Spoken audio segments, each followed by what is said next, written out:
It is a football Friday here on the Desmond Johnson Show. I've got the OG Jim Szoke in the house from the Panthers Radio Network. We're going to just talk all Panthers. Andy Dalton, Bryce Young, Dave Canales, Dave Tepper. We'll get into all of that as the Panthers get ready to host Joe Burrow and the Cincinnati Bengals on Sunday. Can the Panthers make it 2 in a row, or is that just too greedy for Panther fans? We'll talk about that and more. It's the Desmond Johnson Show. Live with Desmond Johnson, son, the live is one. Represent NC to the fullest. Yeah, welcome to the Carolinas. Everywhere you go, the sky is Carolina blue, the finest. Live action, feedback, the city need that. I've been #1, no cap. Here's the recap. Adrenaline is my addiction. I'm about to relapse. Step on the turf if you want and get your weed whacked. I'm going harder than a martyr on the starter end. It's the heart of man, that's a rap like a cardigan. I'm breaking records, it's 4th and inches, I count the seconds. The over-under's my roar of thunder, my secret weapon. Yeah, the game is to be told. I don't break, I break modes. Follow me on Tobacco Road.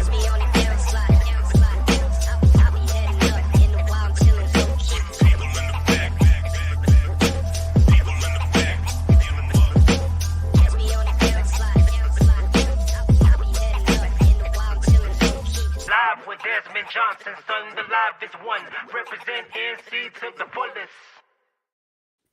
As we scramble in the apparent path of Hurricane, what's her name? Helene, yeah. One of the largest hurricanes ever in the Gulf of Mexico right now. I'm your host, Desmond Johnson. Jim Szoke joining me here from the Panthers Radio Network. It's a football rundown Friday. Normally we'll do best bets with Ryan Stone and a couple other things. We usually do like an NFL type roundtable, but I wanted to still bask in the glory of the Panthers kind of maybe figuring this out from last week, and the key to it potentially being the red rifle, Andy Dalton. Jim, is Andy the starter going forward this year? Do you see any reason why they would have to, go back other than injury? Like, is this Andy's job going forward now, do you think? I would think, well, first of all, we're just, at this point, I think we've done 1 week. So we just got to see where it goes from here. But I would think as long as they've got a chance, just to forecast, if they were to get, say, deep down the road and be in some kind of a playoff hunt, I think you would give your best chance to win. I think the only reason you would go back is to kind of get Bryce more reps down the stretch, which would mean you're out of playoff contention perhaps. Obviously, injury would be another situation where something like that could happen. But I would think as long as things are going well, that you wouldn't switch things up and that you'd want to try to win games. And also, Desmond just kind of operate the offense the way it was intended to be operated. So I think for everybody's sake, I think you go that way. I'm glad you mentioned that, because watching the game on Sunday versus the Raiders, the one thing that stood out to me, I thought they were going to open the playbook up with Andy in there. And in actuality, it was really the same plays. It was really the same stuff they've been running the 2 weeks prior. It's just that Andy saw the field differently than Bryce did. And Andy was actually taking shots downfield and being super accurate. Dalton being the first quarterback, this was not on my bingo card for the 2024 NFL season, but being the first quarterback to throw for 300 yards and 3 touchdowns in the same game. It happens in week 3, and it's backup quarterback Andy Dalton for the Carolina Panthers, who had scored, I think, 13 points total or something the 2 weeks prior. So that was not on my bingo card, but the offense was humming. The offense was humming from the very beginning. And I've seen people go, well, it was just the Raiders, but the Raiders had just beat Baltimore the week before on the road. The Raiders had a top 5 pass defense going into that game and got carved up by Andy Dalton and company. What do you think might have been the #1 reason why Bryce Young actually struggled? Now that we've kind of seen Andy in the same offense as Bryce, and now word's kind of slowly leaking out that that maybe head coach Dave Canales was actually more comfortable with starting Andy Dalton at the beginning of the year as opposed to waiting a couple of weeks and putting him in, and that might have been the sentiment around the locker room as well, just from seeing everything, and that's why the change happened, because he could kind of feel the mood in the room or whatnot. What do you think was the #1 reason why Bryce struggled?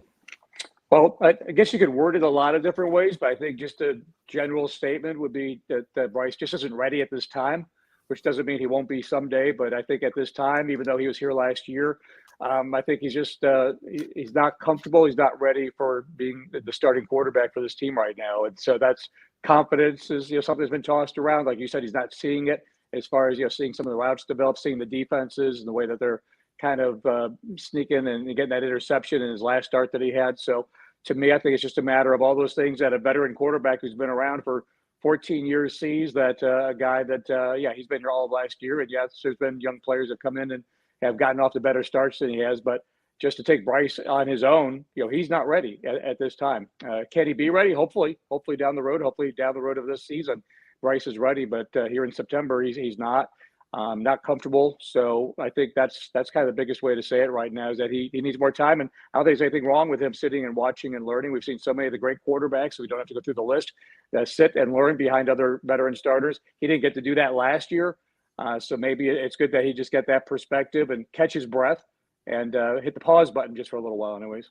Yeah, and I feel like, especially in the society we live in now, I'll call it a microwave popcorn society, where we all just kind of expect things to happen in like 2 minutes or whatever, or we're not satisfied with it. And I think that's kind of happening to Bryce now, where I'll admit, emotionally, I was like, trade Bryce on Monday, like literally after the game was over, because I was just so I was like, let's just blow it all up and do it all over again. But then I started thinking about it, and to your point, we don't give these prospects enough time. I mean, a guy like a Cam Newton or a Joe Burrow that drafted number 1 overall and just got slid right in, that usually doesn't happen. Like, that's kind of a unicorn more than anything else, especially with Cam. With Bryce, we threw him in a situation last year where we kind of threw him into the deep end. He didn't have as much around him, and the offensive line was a mess. So he regressed footwork-wise and everything else. This year, they actually fixed a lot of that stuff, especially the offensive line. But I felt like he was abandoning the pocket too fast. Like, he literally was running out like after like a clock in his head 1-2, and then literally he's spinning out trying to do something else, and it was throwing off his timing. The wide receivers were in particular getting visibly annoyed what was going on. That was the first time we could really see it, that game 2, where you could see Adam Thielen and Deontay Johnson just being visibly frustrated with what was going on, and that gave me the first inclination that all right, they might try to do a switch at this point. It's funny because they did this last year. I don't know if any people remember, but week 3 last year, Bryce had a mysterious injury or something, and they started Andy Dalton in Seattle. He threw for 300 yards. They lost the game in a shootout.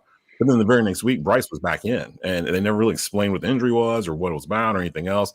And looking back on it, I'm thinking, was the same kind of thing maybe happening last year? And they just didn't have the guts to continue with Andy throughout the year. The pressure was to continue to play Bryce. Shout out to head coach Dave Canales for actually doing this. I've seen a lot of people say, well, this was a Tepper move or a Dan Morgan move. This is a Dave Canales move, and I feel like he did it to get his locker room back. How important do you feel it is for Dave to have done this when he did it in the season? Because he could have let Bryce kind of flounder for up to the bye, really, and had an excuse built in to do it. But his job's on the line too. Explain in your mind the process that led to Dave basically deciding to go this route and potentially saving a season, really. I think the biggest thing was, it was regression. I think with Bryce, it wasn't getting better. It wasn't even staying the same. It was getting worse. And you start out the first game, you throw for like 160 yards, and the second game it's 84 yards. And there was just, what did we convert 2 third downs in 2 weeks? Just like nothing was working. 9% conversion on third down. So just that there wasn't anything happening.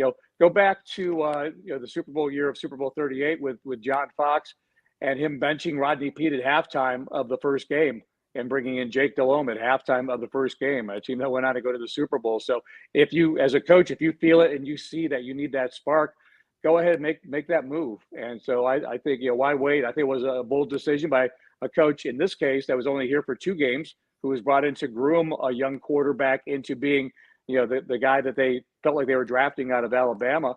So to me, I thought it was even more bold for him to do what he did than what I just described with the Super Bowl 38 season, in that, this was kind of all built around getting Bryce right. And so, again, I don't think it's over as far as that goes, but I think it's good to hit that button and pause for now and, give everybody a chance to just let Andy come in and be Andy. And, Desmond, he's not going to do this every week. He's not going to throw for 3 touchdowns, no picks every single week. Otherwise, he'll be in the Hall of Fame. Right, but he is a 3-time Pro Bowl player. He's got a great history, a lot of starts, a lot of successes, a winning record in this league. So, can he be Joe Flacco? Absolutely. I think he can come in and play well. And at some point, he's going to do what Joe Flacco did and throw some interceptions and do some other things that all quarterbacks do. But for now, I think this is the right way to go. And I, too, was a little bit surprised that Dave Canales, to your question, did this as early as he did, but I'm glad he did. Glad he didn't wait and try to, do the things that you could do, which is say, well, we just need more time. This is the long play, all the things that we've been saying for the last 2 years. Yeah, and it does feel like some of the stuff that we were told when they brought in Dave Canales and Dan Morgan are actually, in fact, happening. I know the narrative, especially around the Panther fans, is that David Tepper still has his finger on everything, regardless of what he says. Oh, David Tepper's at practice today and all this other stuff. And to me, I'm like, well, he owns the team. He can show up whenever he wants. Like, it's not really that big of a deal if David Tepper's at practice. Now, I get that he's been showing up more the past week or two, but it's not like he's going out of his way Jerry Jones style to find a camera to like talk. Jerry Jones has his own weekly radio show. Like it's not even remotely the same thing. And sometimes I get some pushback from Panther fans saying that I'm defending David Tepper. And I'm just like, it's not really like that. I mean, we're not like buddies. I don't need to defend him. It's just, it's weird to me that people kind of come at him like he's not supposed to be anywhere near the team or have any association with it whatsoever. And he's been such a bad owner. I don't even know if he's been a bad owner. I think he's just been very impatient. Like I think he's so used to getting things in a timeline that he gets it in that he's realizing now that in the NFL it doesn't necessarily work that way. And maybe he's stumbled on finally the right combination of GM and coach to kind of put this together where he can step back and get out of the way and just enjoy being an owner. The national perception is what I was going to ask you about regarding the Panthers. Has it bothered you? Because I feel like the ones that talk about us nationally aren't really watching the games because they're doing things like Nick Saban blaming the offensive line for Bryce Young's struggles this year. I get last year, but this year the Panthers offensive line is like ranked top 5 or something overall by PFF. They have not been the problem. If anything, they've been the strength of this team, and he was struggling. But the national media kind of just picks up clips from afar, and the Panthers are the worst roster in the league and all this other stuff. When you hear that kind of thing, as in depth as you report for the Panthers radio network, for many years you've been with them, is that kind of thing bothering you now, or are you just kind of used to it in terms of national media just kind of blowing off the Panthers until there's no choice but to follow them if they're having like a good year? It doesn't bother me. It just says more about them because many of the things you just said are things that were said over the past couple of weeks, and they make no sense. I think it was Ryan Clark that said worst roster construction in the history of football or something like that. And then the next week they go and score 36 points. So, I mean, we live in this society where it's just like there's no accountability for your hot take, except for the freezing cold takes that get exposed once or twice a week. There really aren't any situations where they just come back the next week and have all new hot takes and forget that no one's ever occurred, right or wrong. And it's like, yeah, that's how they make their money. It's how we have Colin Cowherd and Skip Bayless and all these folks. And that those guys are not watching Panthers playing, games that are not the national TV games. And as we all know, we don't have any national TV games this year. Right. So I think that they are just kind of random takes. And I do think in this offseason, Dan Morgan did as much as he could in one offseason, addressing the offensive line, bringing in some guys in the draft that'll be future skill position assets, some veteran players to help now, like Deontay Johnson, plug in some holes that didn't have the money or desire financially to keep, guys like Lubu and Burns that you plug the hole, try to play a little money ball in those situations for now. And also keeping the eye on that this is a bigger play, that this is going to be like a 2-3 year deal as far as getting it completely to where you want it to be. So I think for a 1 year window, they did as much as they could for one off season. And whatever comments are made, it's dumb. And they'll be talking about some other team, some other sport. It doesn't matter. It's just they have to talk to get clicks and get people to pay attention to them. Yeah, I still distinctly remember the 2015 season being called the worst 14-0 team of all time or something like that by a national pundit. It's like, wow, really? Like number 1 offense and defense in the league MVP, worst team ever, apparently. So even when they do good, they kind of get that from the national media. Jim Szoke joining me from the Panthers Radio Network here on the Desmond Johnson Show. You were mentioning the pickup that Dan Morgan had brought in the offseason, and in actuality, looking back on it now, he's done a pretty good job, especially the free agent pickups, not necessarily the draft picks, although I was happy that Trevor Wallace got into the game and they ran some sets where they had him, Josie Jewell, and Shaq out there at the same time. And I think that might be more of the future of Ejiro Evo's defense going forward, getting the rookie out there. But he's done some nice stuff in the free agency side too. Mike Jackson in particular, we may have stumbled on our cornerback number 2, and he got that through a trade with Seattle. Who's been the biggest free agent pickup for you so far? Who's the one that's kind of stood out the most in terms of helping maybe turn the vibe of the franchise around? Yeah, I think the one that's going to matter the most was the most expensive one, and it's Robert Hunt. I think, having to solidify the middle of that offensive line and then bringing in Damian Lewis at the other guard position, obviously dealing this week with an injury, but Corbett at center, you had to address the center of the offensive line. And I think that's made the tackles better by addressing the center of the offensive line. And that was done in large part to help Bryce, but that helps anybody. It helps the running game, helps any quarterback that's in the pocket just to have that interior be able to stand up and to be able to give you the time to go deeper down the field and make throws. Because last year, any quarterback that's got pressure up the middle in his face is not going to succeed, whether you're 5'10" or 6'4". It's not going to matter because you're going to be running for your life and that pocket's going to be gone. So you either have to escape the pocket or throw it away. So I think that's going to be the one long-term wise that makes the most sense. And then people, when they made the signing, they're like, well, you guys overpaid. Well, guess what? When you go 2-15, you're going to overpay to get people to be interested in you coming here because you're asking them to buy into what's going to be a build as opposed to asking them to come join our Super Bowl contender for this season. So I think that was something that has to happen for now, but you have to address the roster. It was very critical that they do that. And I think part of it, again, Chuba's success is him. And I think part of that is he's got a quality offensive line to run behind, so that's going to make everybody better. Yeah, and the clips of Robert Hunt tossing the guy from the Raiders like a sack of potatoes has been all over Twitter. Actually, the whole offensive line was pretty nasty on Sunday. It feels like they're starting to gel. Even Ike Ekwonu, who's been much maligned over the past year or so, he had a couple plays I saw in the run game on Sunday. Or like, okay, that's kind of the NC State Ike that we kind of knew. So they're starting to get together too. Panthers Bengals. I think the one story that I'm actually surprised hadn't really made a lot of the local rounds yet, but maybe it will here as we get closer to Sunday. The whole storyline of Andy Dalton basically was the starter in Cincinnati for 9 years, went to 3 Pro Bowls. He was their quarterback, and they basically kind of let him go to be able to draft Joe Burrow and to bring him in as their number 1 overall pick. And of course, that's worked out well for them. They've been to a Super Bowl. But the fact that kind of started Andy's journey as a quote unquote journeyman through the league, going to Dallas and New Orleans, and then eventually here in Carolina. What do you think is the number 1 key to victory for the Panthers now? Because it feels like now we're evaluating 2 different teams in terms of what the Panthers were the first 2 weeks, because we had questions about Bryce, we had questions about the run defense, we had questions with really everything.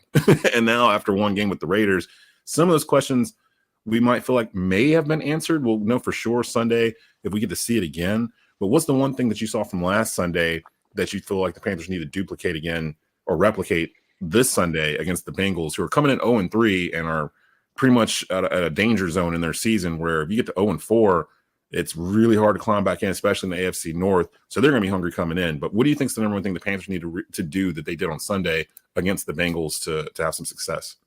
Take those, again, you can't live on it, but take those shots down the field. I think with this offense and with Andy's ability to read defenses, when it's there, take the deeper shots. And the Bengals defensive line is dinged up. They've got a lot of injuries along the defensive line. So with the offensive line that we just mentioned about playing so well, you should have that time in the pocket to let the deeper routes develop. So we saw what Deontay Johnson could do last week, and he had a career day receiving yard wise. Mingo and Leggett are going to have to step up, and we'll see which of those two, if both of those two can step up with Adam Thielen out. But this is a great opportunity for them to be a part of that, and that's why they're first and second round picks. Those guys need to be able to duplicate some of what Adam Thielen did last week, and Adam's a veteran guy who always seems to get open. That's what they're going to have to do to help fill that void while he's gone. And it may involve the tight end a little bit more. We haven't really seen much of JT Sanders, only 3 catches in 3 games so far. Tommy Tremble's gotten a couple passes in there, but with the tight end position, I think, there too, maybe some seam routes and things like that are a little bit further down the field. Because I probably, when Bryce was out there, like when we did do passing offense, a lot of it was quick stuff, get the ball out of his hands, 2.7 seconds, all that stuff. Here, I think you could actually 7-step drop, take a look downfield, see if you got something open down there and take your shots where you got them. And that's something from last week. Would love to see that carry over, is that explosive plays to have that again, to make it easier than trying to plod down the field. And, I felt like last year when we got the field goal range, it would be like a 15-play, 80-yard drive and eat 9 minutes up, which is fine if you're trying to close the clock out. But there's something about, making it easier and getting big chunks that just, takes the pressure off of everybody. And it felt easy. Like it felt, that was the thing I was trying to describe to friends. It's like watching Panther games the past year or so on offense. It felt like you were watching them play in thick mud. Like they couldn't get out of their own way sometimes. There was some play, you'd see offensive linemen run into each other. Like it was the comedy of errors. But then last Sunday, everything just felt smooth, like the way it was supposed to run. And it's wild that just changing one domino could affect that offensively and defensively, because I do feel like putting Dalton in actually affected the defense too. Like the whole team felt like they were playing with more juice than they had the past 2 weeks. And that really showed on screen in terms of their enthusiasm and gang tackling, and just it felt like they wanted to be there, where it felt like the first 2 weeks that they didn't really want to be there. Like it felt like they kind of checked out a little bit. So again, shout out to Dave Canales for recognizing that early and realizing that, hey, Dan Morgan put together a roster that can compete right now. Like, we're not saying we're going to make the playoffs or get to the Super Bowl or anything, but we can compete. We can actually compete for the NFC South. We can compete for wins and stack some early before the bye, because I do know, looking at the schedule, after the bye, it gets really hard. I think we host Kansas City right after the bye, and then the Cowboys are in there, the Eagles are in there. So the Commanders are leading the NFC East right now, so it's going to get tougher as we start hitting those games. But I want to enjoy it while we can.